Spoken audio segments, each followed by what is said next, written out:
over time, start to look for those signals of threat in your real life to know that you are moving into a dysregulated state. So there's a couple things that you can look out for that'll tell you, hey, something here is making my body feel stressed out. And if you lose saliva in your mouth, if your mouth gets dry, because saliva is part of our digestive process, and when we're moving into fight and flight, we move out of our digestive process into preparing for action. So if your mouth gets dry, if you experience a lot of tension around your eyes, that's part of startle reflex or reflexive action of protection. If your shoulders start to elevate and you get a lot of tension in your upper traps, if you start to experience small signals of pain, maybe a little bit of pain at the site of an old injury, because again, our body uses that well-worn pathway to signal us like, hey, this is threat beginning, but those signals will get louder and louder.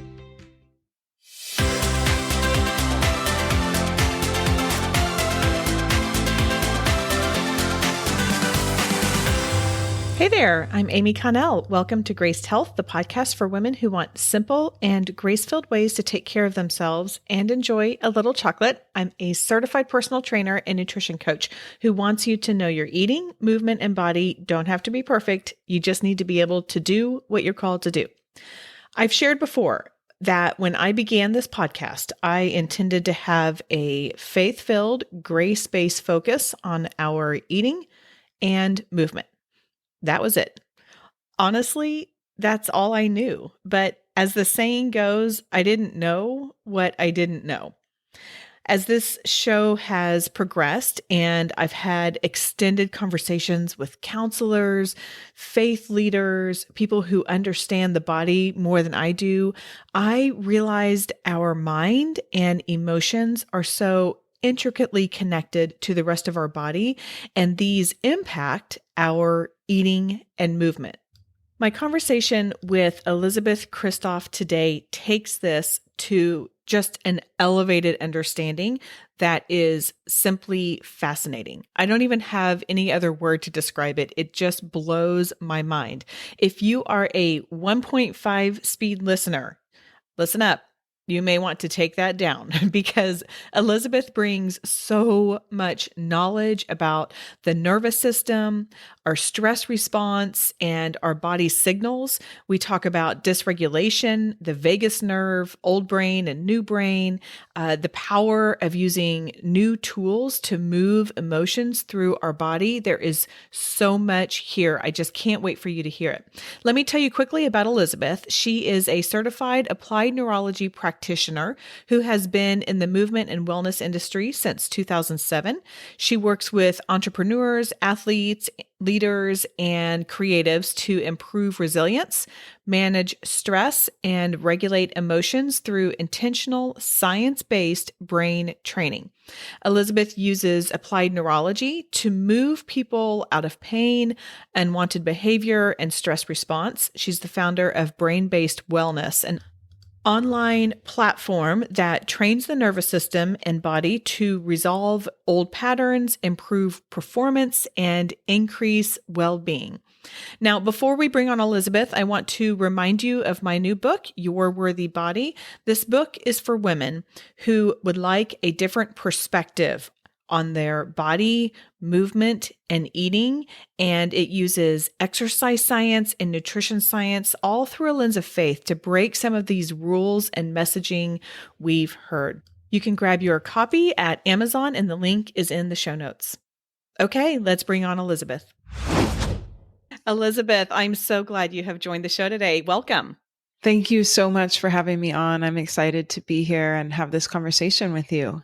Well, me too. I was telling you before we hit record that I am digging, and I just feel like I am so thirsty for knowledge right now about this integration between our brain, our stress level, trauma from the past, or maybe it's just that ongoing chronic trauma and how it manifests itself within the body. Because, as a fitness professional, we don't really get any kind of training on that. It's all about the mechanics and the functionality. And so I think that this is a real emerging, I know it's been around forever, right? Like since our bodies were here, but I just think it's an emerging awareness, and I'm I'm really excited to have this conversation.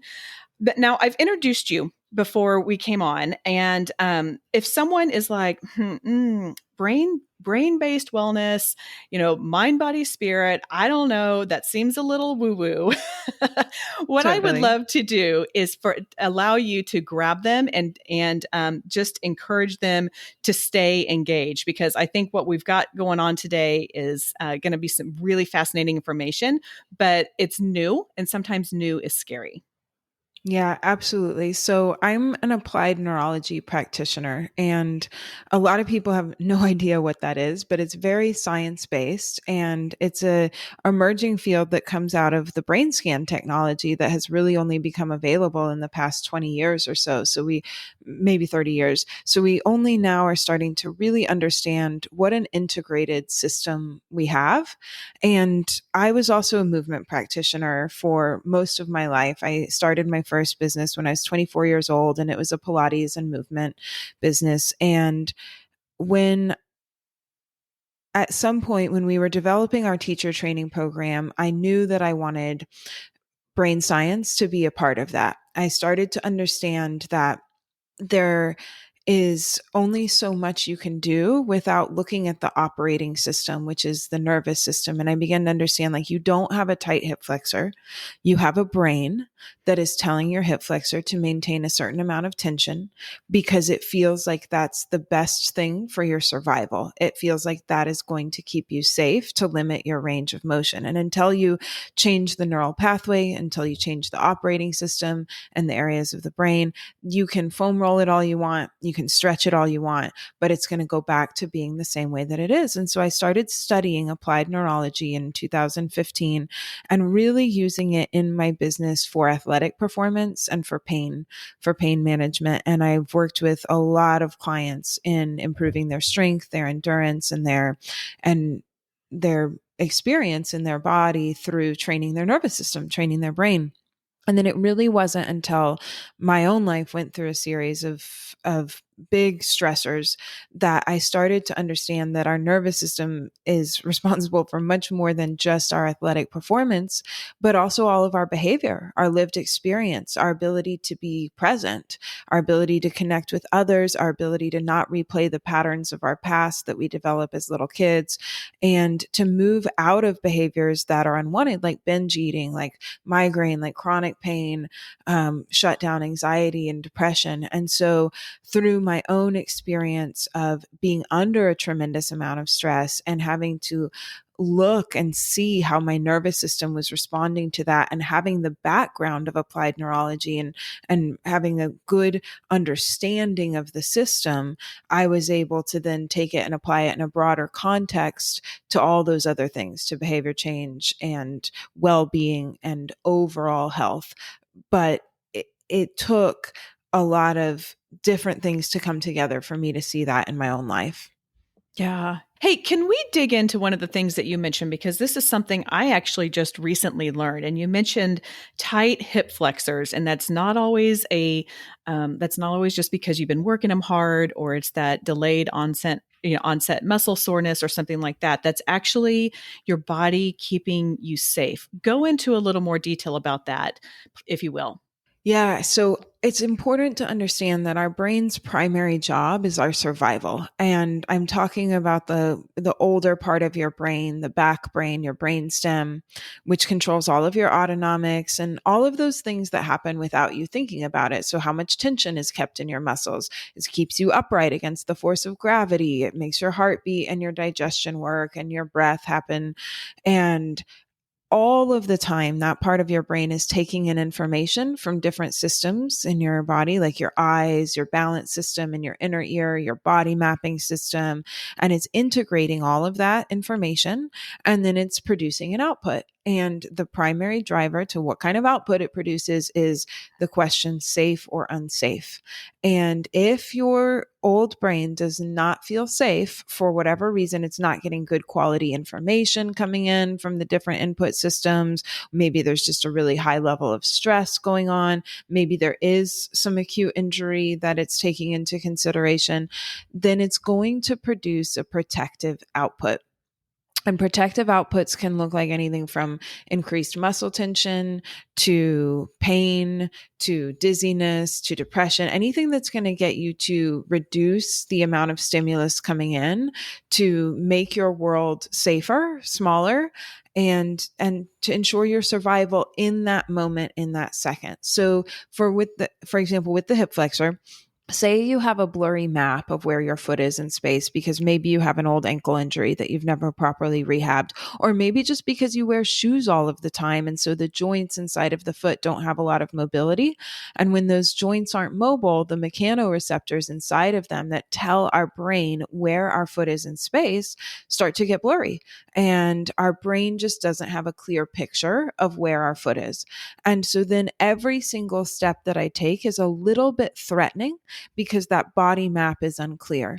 And so if each step is a little bit threatening, a great way to reduce the amount of threat is to take smaller steps. So where can you change the step size? At the top of the lever, the hip flexor, right? So until I remobilize my feet or use sensory stimulus to reconnect my brain to that area of the body and get a good neural feed coming from my foot up to my brain is going to continue to tighten up my hip flexors to make my steps smaller because that is safer. And I can foam roll it, or I can dig a tennis ball up in there. I can do all kinds of manual stuff at the level of the hip flexor, but probably my brain is just going to start to increase the amount of tension, increase the adhesions that are there because it's doing that for a reason, to keep me safe. And so until I start to look at the whole system and say, what is happening that's causing my brain to need to produce this particular output, it's going to keep generating that same protective output until I change it at the level of the system, the operating system. This is fascinating. Oh my gosh, this is super cool.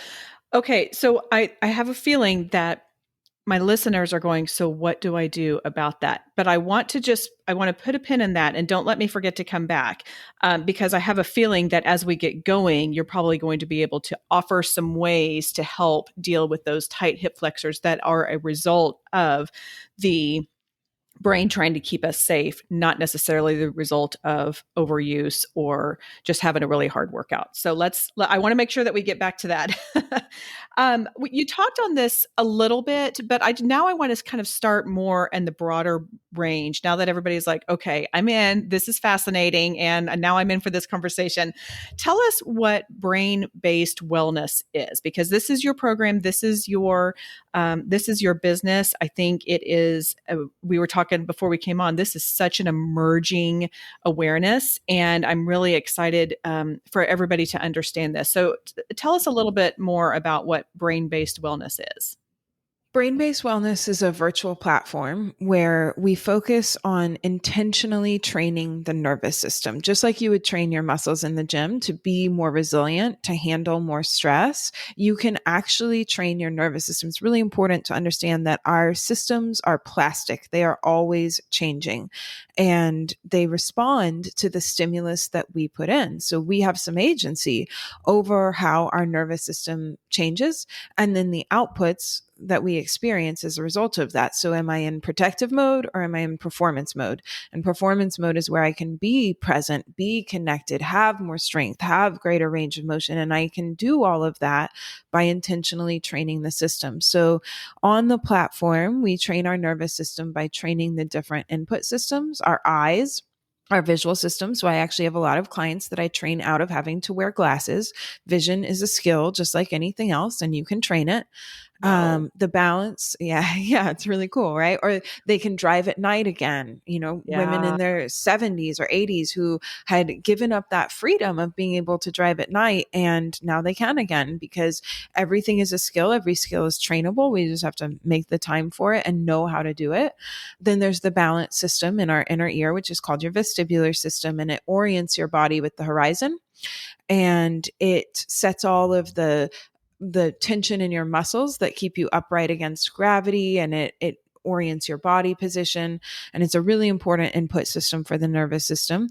And then there's your body mapping system, the mechanoreceptors in your joints that let your brain know where your body is in space, and your sensory systems like touch, what we do is we train all of those different systems so that your brain is constantly getting a clearer picture of the world around you and where your body is in space. And as that body map gets clearer, as the input coming in gets clearer, then your brain feels safer on a second by second basis doing its primary job, which is making predictions to keep you alive. So we meet together virtually on the site and we train our nervous system. And then we also have some programs where we take the work a little bit deeper into somatic movement, which is just body based releasing of emotions and stress that happen in the body so that we can discharge some of that emotional energy, rewire some of our trauma responses.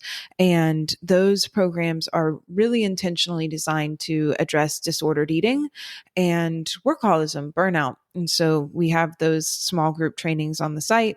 And then we do some neurosomatic meditation, which is just incorporating the nervous system and the body into meditation, into our wellness practices, so that it's a very bottom up approach to creating behavior change, to creating a new experience of the world. We're using the body and the system to create a new output.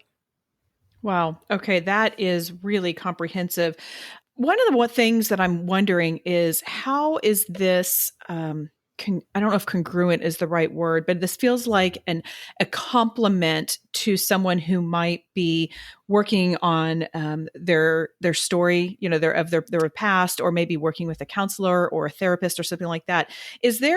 Are there some similar approaches, or I'm sure, like, I know for me, I'm a nutrition coach, but I'm not a registered dietitian. So I'm always like wanting to make sure I'm not know where my boundaries are. And I know that you're really educated to where you are, but talk to me a little bit about how those two can complement each other. Yeah, so I think cognitive work is really important. It's important to, therapy is really important, or group therapy, or 12-step work, or all of these different things that we do to create behavior change in our life and to resolve our trauma.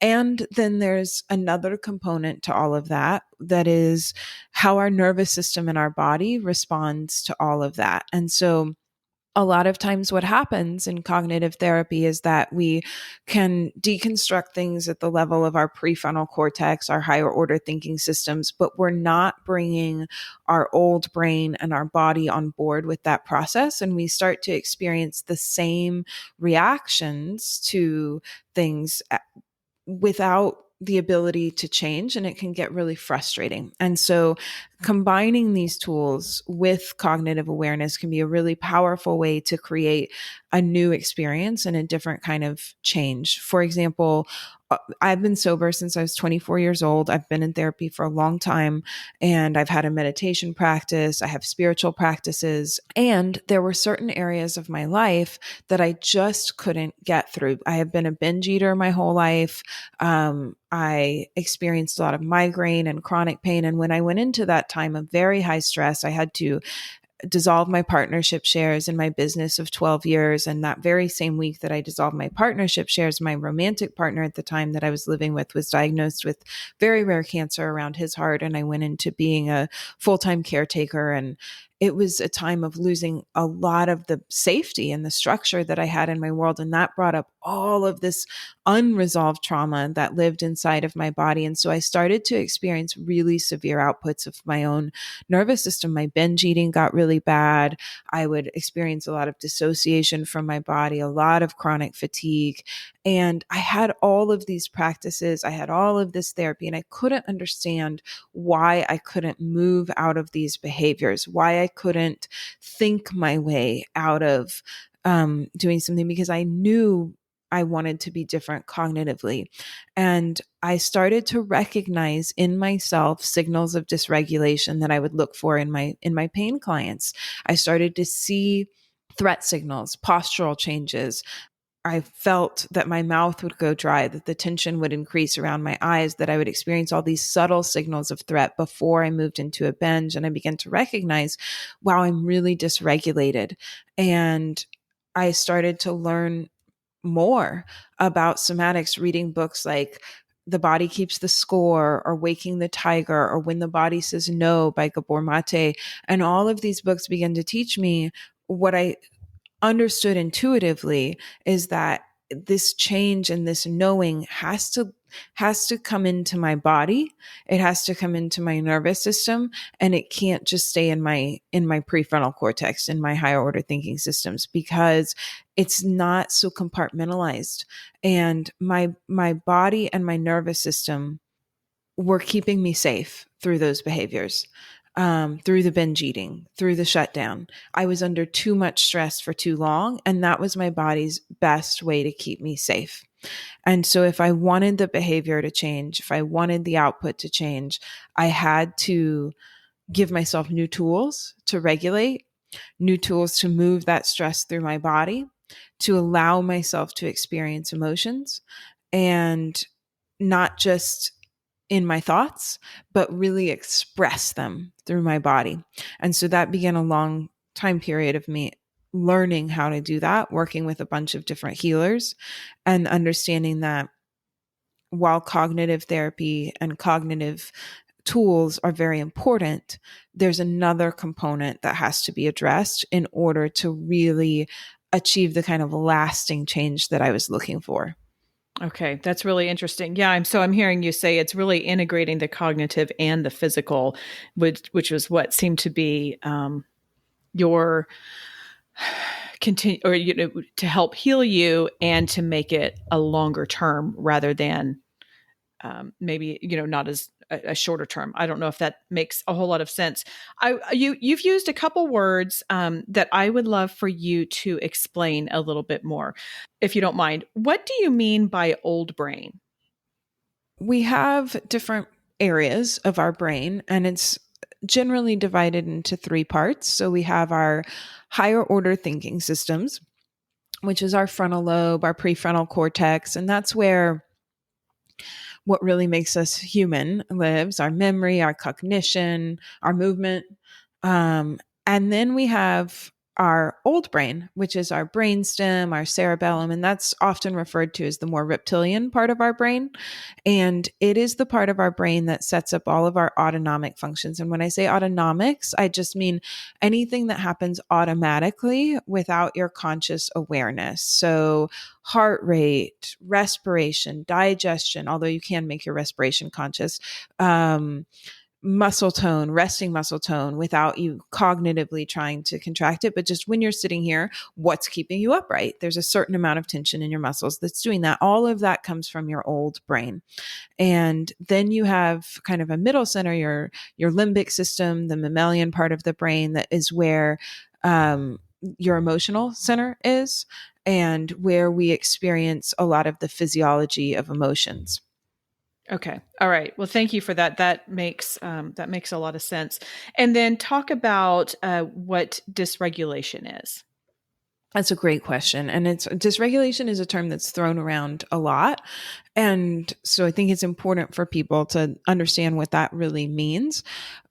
We have this autonomic nervous system that's controlling all of these things going on without our conscious awareness. And that nervous system has two parts. It has your sympathetic, which is your fight and flight, your arousal response, and that's preparing you to take action. So it's going to move blood out of your organs into your muscles so that you can run or you can fight. It's going to increase your heart rate. It's going to stop your digestion so that you can take action. And it's really meant for when we're under threat of some kind, to mobilize us to respond to that threat.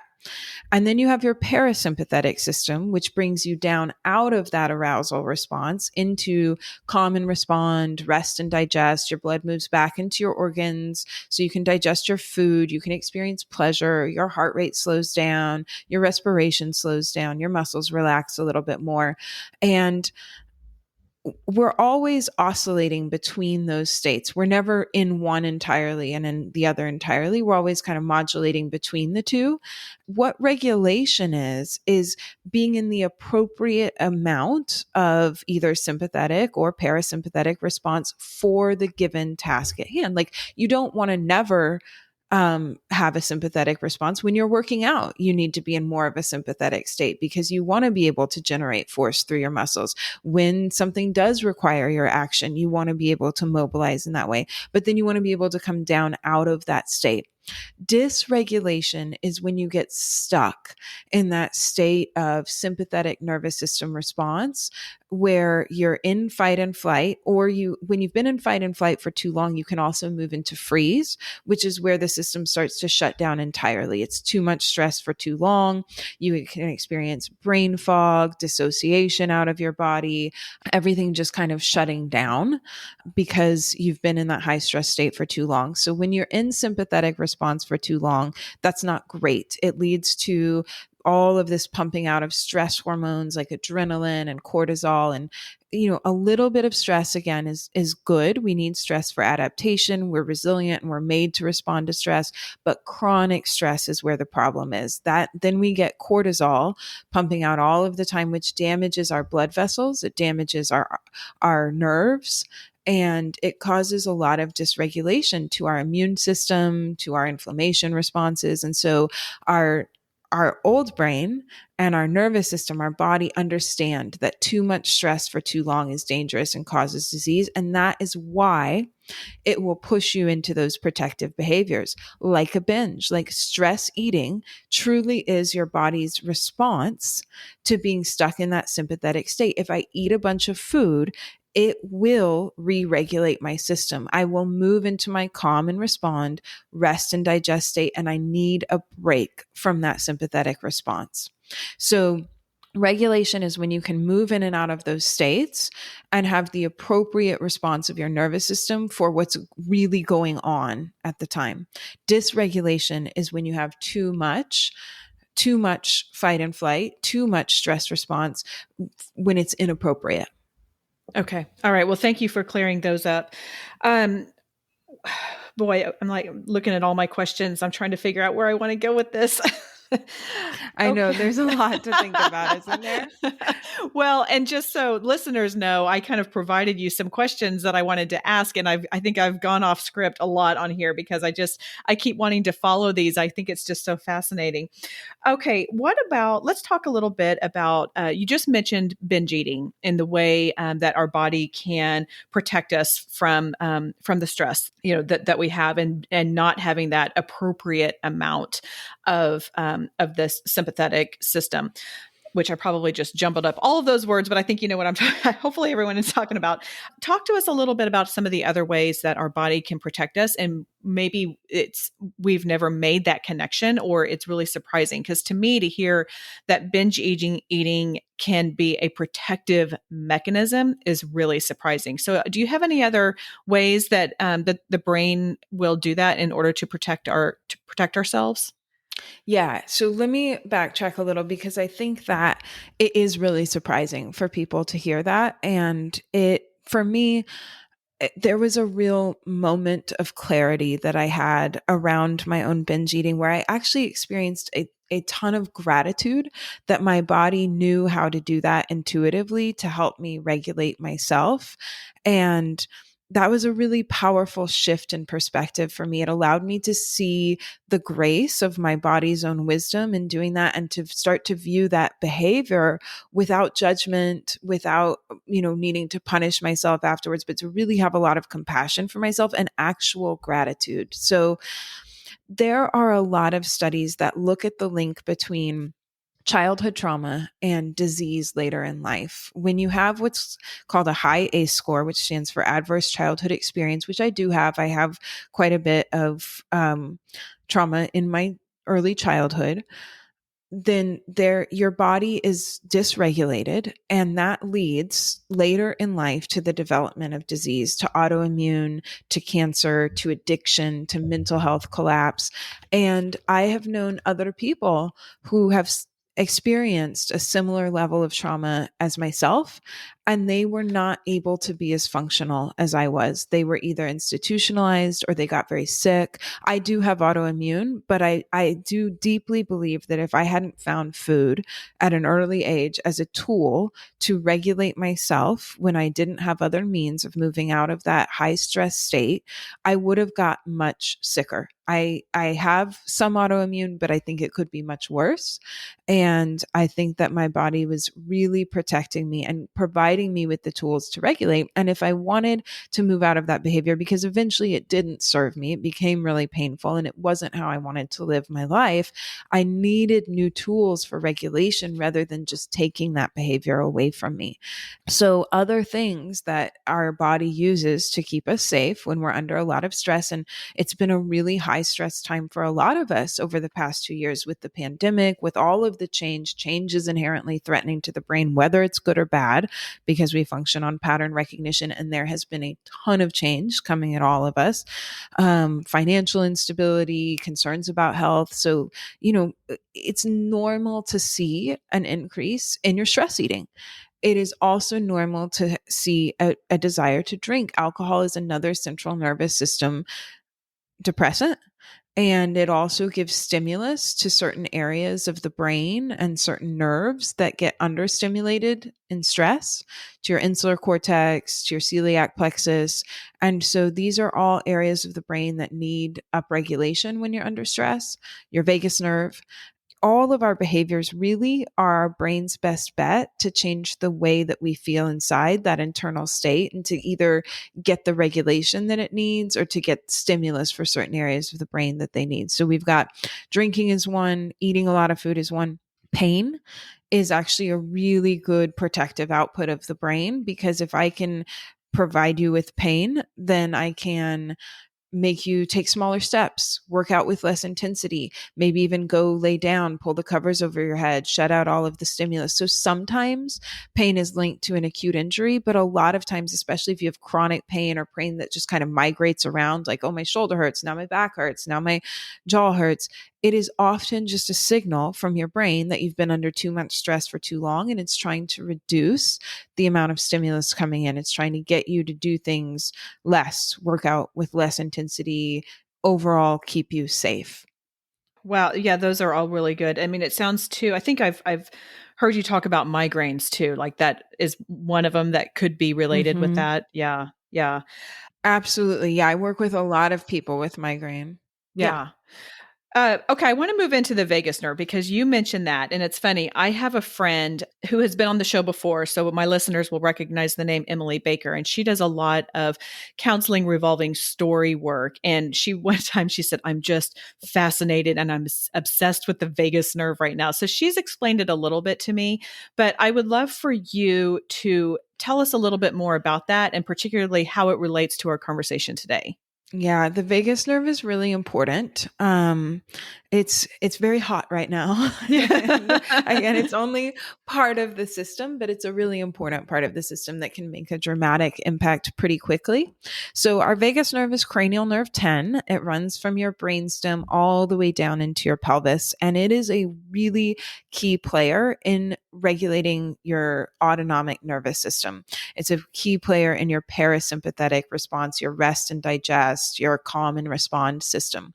So our vagus nerve has a lot to do with that, has a lot to do with setting our inflammation and our immune system.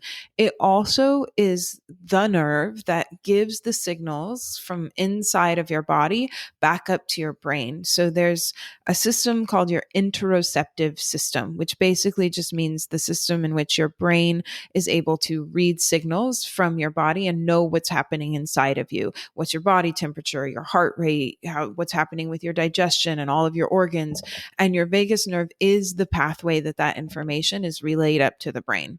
So there is a lot of research that looks at the link between vagus nerve underperformance or damage to the vagus nerve, damage to the interoceptive system, and PTSD and disordered eating and depression. So when we have issues with our interoceptive system, oftentimes we are not able to read the signals accurately inside of our own body. And oftentimes we are interpreting too much threat where there isn't any. And we start to create that felt sense of disease, of unease inside of our body. And then that drives panic, it drives anxiety, and it can then push us into those sympathetic nervous system states for too long. And then we experience those protective outputs. So a lot of the work that I do is meant to help upregulate the vagus nerve to rewire that neural pathway from the body into the brain. I actually have on my site a free video series that people can go to and sign up for and get some really quick and simple tools to upregulate their vagus nerve. And then there's also a free 45-minute vagus nerve training, because I think it's so important for people. And I think that even just learning one or two tools where you can give your vagus nerve some good stimulus and help that system function better can have a very dramatic impact in your overall health. And so I would love for people to, if they feel inspired, to just head over and check out the video series, because it's such an important part of training the nervous system. Yes. Well, and listeners know that I am all into making things as simple as possible. So we'll definitely include links to those in the show notes, and definitely go check that out. So this is, now they're at the point, now I'm at the point, I'm like, okay, I'm really ready to learn more. And I'm recognizing that maybe I'm dysregulated, or some of the things that we've talked about today, including maybe those tight hip flexors, are resonating. So, what kind of actionable steps might you suggest to start now, in just starting, and helping to manage? Stress, I know, is like a really big word, and there's probably more precise words that you would rather me use, and so feel free to correct me on that. But what would you suggest for people to start with? I think one of the most important things is starting to learn to recognize the signals coming from your own body. Again, that's one way to train that interoceptive system that I was talking about. And it also helps us know when we're moving into threat, when we're moving into that sympathetic nervous system response. So I like to start people out with a minimum effective dose of trying to read the signals that their body is sending them. So just taking 30 seconds a day to drop from your head down into your body with a lot of curiosity, without any judgment, and just starting to see how many signals you can read inside of your body. Can you feel your heart beating? Can you feel your ribs expanding and contracting with your breath? Can you feel your diaphragm inflate and contract? What does it feel like in the bottom of my belly? What does it feel like in my throat?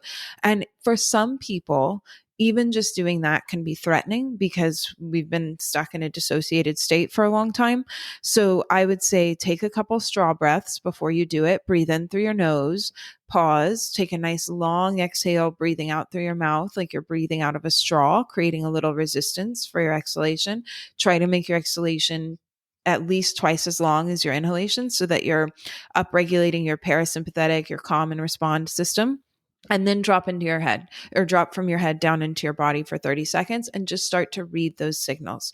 And then over time, start to look for those signals of threat in your real life to know that you are moving into a dysregulated state. So there's a couple things that you can look out for that'll tell you, hey, something here is making my body feel stressed out.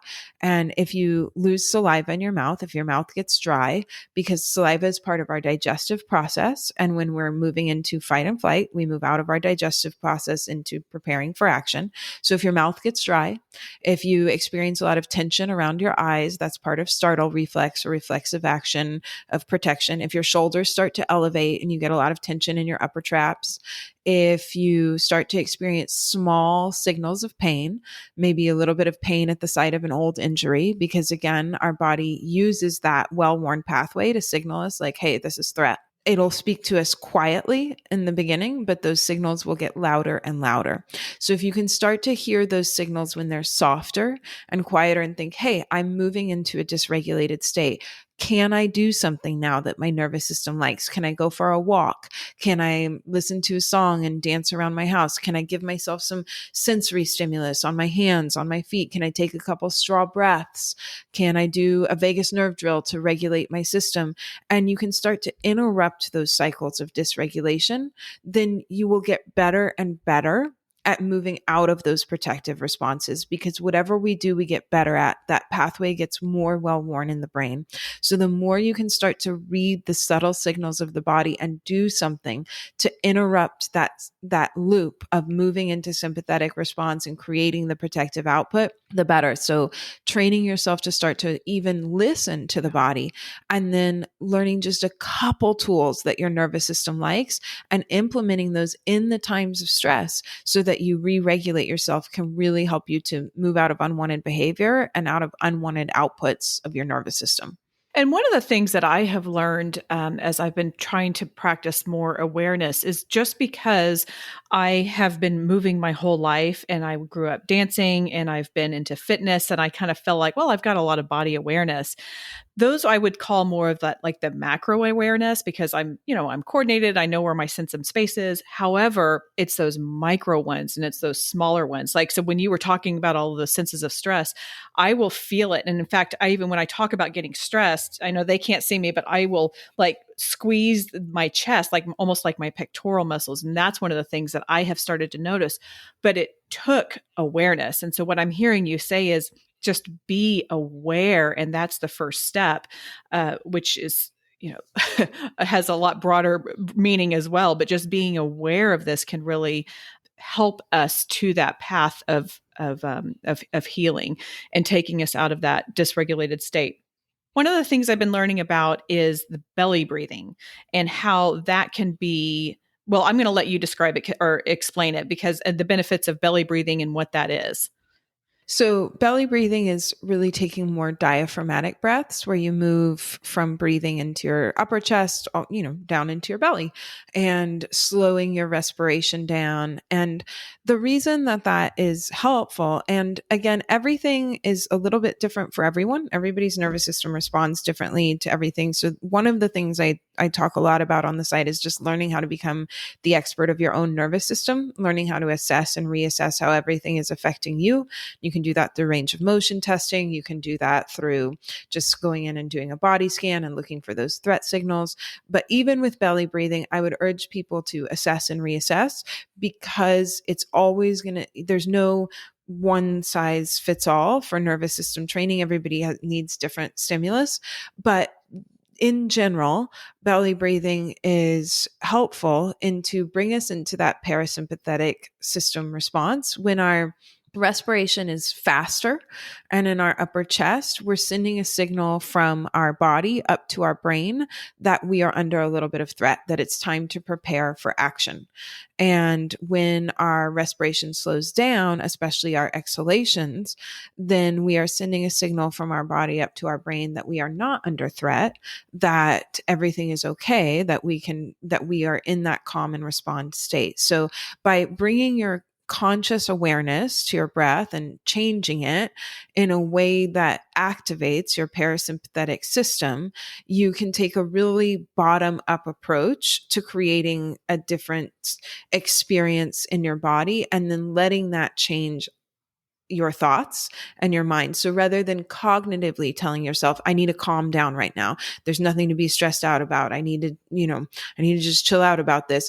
Instead of thinking yourself into feeling calm, you can use your breath to, from your body up to your brain, start to calm you down, and then let your thoughts calm down, because your body is saying to your brain, we are okay. Okay. Yeah, that's the kind of that integration that you were talking about earlier. Tell us what we can receive through for those who are interested in exploring the brain-based wellness site and the courses. You have so much on there. I'm just really impressed with all of the research that you have and your knowledge. Tell us what people can expect if they were to participate in that program. The best place to get started with brain-based wellness, because you're right, there's a lot of stuff on there, is with this free video series that I have. And so you can just go to the site, which is brainbased-wellness.com. and sign up for the free video series. And it will teach you a couple really effective neural exercises that have been positive for a lot of my clients in reducing stress, moving them out of pain, giving them just really quick, practical tools to interrupt that stress response. And so it will also teach you how to assess and reassess for your own nervous system, how to start to see if things are moving you in a positive direction, because again, everybody's different and we should know how to know whether our nervous system likes something or doesn't like something so that we can be mindful of that as we implement these practices into our life. And then it'll also offer people a vagus nerve training, which is really important. And then if it speaks to you, there's all kinds of movement classes on the site. There's nervous system training on the site. There's neurosomatic meditation. And it's just a monthly membership site. You can cancel at any time. And it's a really amazing community too. We do all the classes live. People hang out afterwards and talk. I stay around and answer questions. And I'm on the site almost every day. It is the very best part of it is the community that's there. I mean, it's really been a lifeline to me through the pandemic and through a time that I think a lot of other people experienced social isolation. I had this amazing community of growth oriented seekers around me. And I just feel really grateful for the people that are there and that show up and do the work. Well, it is such a comprehensive program, and I love what you're doing. I'm wondering if you could, this is a follow-up question to that, which is to talk to the person who is saying, this sounds interesting and fascinating, and I'm so stressed out and I need to learn to manage it better, but it stresses me out to think of one more thing to do. What kind of encouragement might you give to that? Because I think that that's probably a default response that a lot of us would have. Absolutely. And I hear you. Like, I don't want to be adding more that people have to do onto their already overtaxed plates. And so I teach people to start with a minimum effective dose, which is 1 to 3 minutes a day of training your nervous system.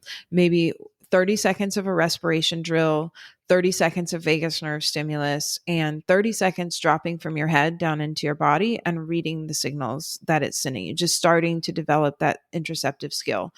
And it, as little as a minute a day can actually start to make a difference. And then a lot of these drills, you just want to put in your back pocket and have for when you're feeling that stress, and then use them in real time to interrupt your stress, or use them in between meetings, use them before you have to go do public speaking, use them before you have a difficult conversation so that you can re-regulate your system. And it will take only about 30 seconds to a minute. It's very practical.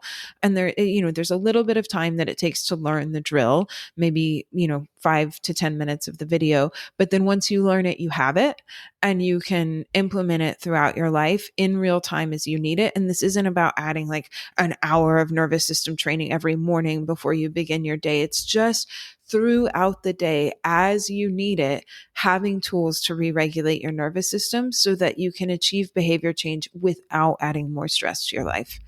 One thing as we learn more and more about particularly movement, but also eating, and you can take anything. And I hear a response a lot of times of like, this sounds really interesting. I cannot add one more thing onto my plate. But what I love that you've done, Elisabeth, is that you've said as little as 1 minute.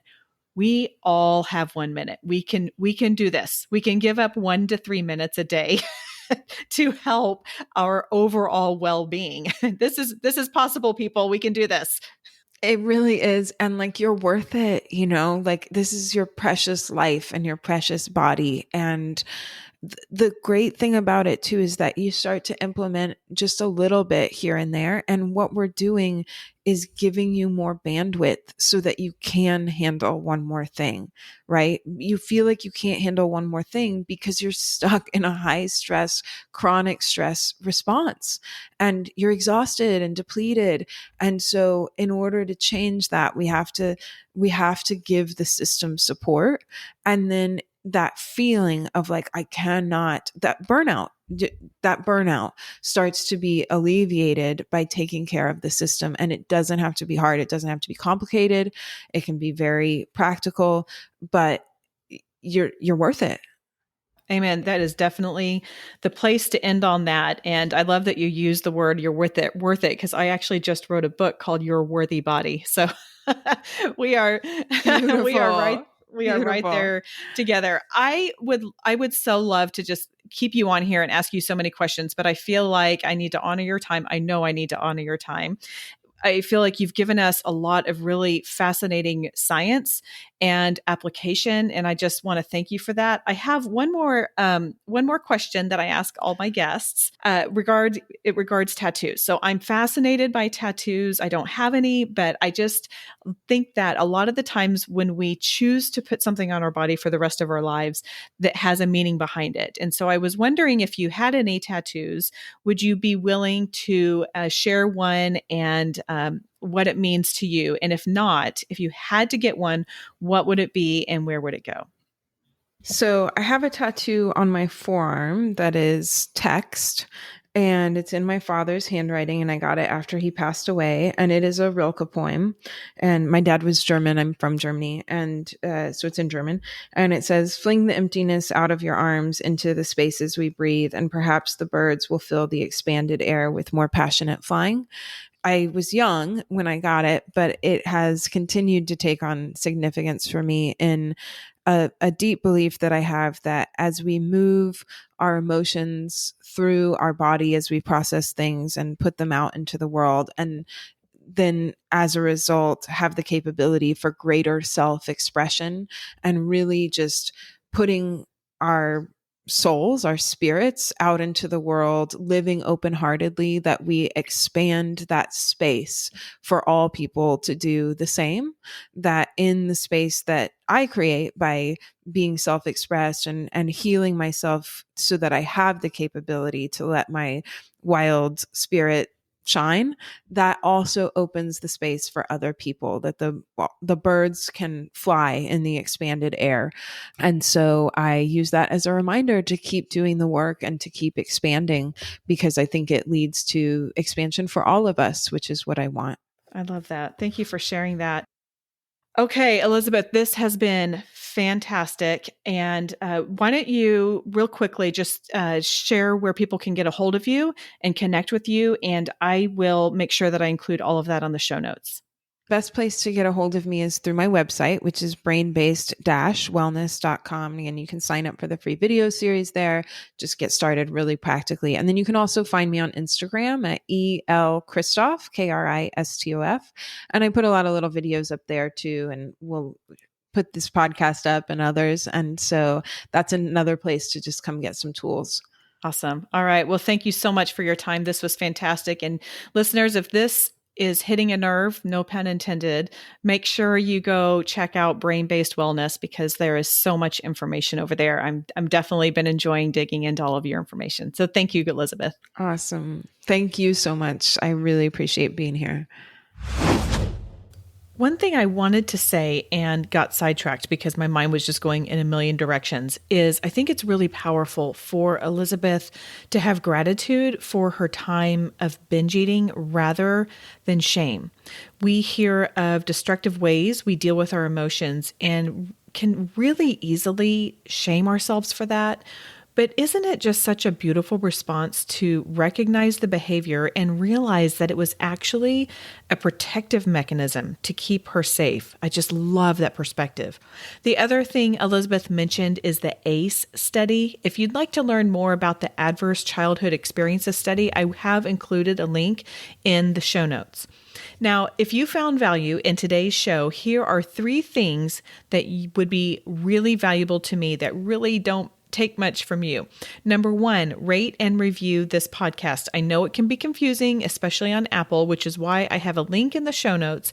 This is what you have to do. Click it. It takes you somewhere. You leave a review. Super simple. Number 2, sign up to receive my monthly journals. This is a subscriber-only space for me to share things I love, and I think you will too. Since it's subscriber-only, it's not out there on web. You can't go on my website and find it. I get to be snarky and sassy and sometimes serious and really just share pictures and experiences that I don't want to put out there. So I always get lots of fun feedback when I send that out. So I would love to get one in your inbox as well. Number 3, purchase a copy of my book, Your Worthy Body. This is not a diet book. This is not a how to lose a bunch of weight book. Instead, it's a cross-cultural, grace-filled look at how to change your mindset about your body, eating, and movement, all through a lens of faith. In each episode, I tried to give you one simple thing to remember. Boy, let me tell you, this was kind of hard. So I'm just going to try and wrap it all up in this one simple thing. That is, God gave our bodies the feedback to connect with our minds to figure out what is best for us, how we can thrive, how we can handle stress, how we can handle emotions. Use the tools that Elisabeth mentioned that will help you regulate your system so that way you and your body can thrive and you can do what you're called to do. Okay, that is all for today. Go out there and have a graced day.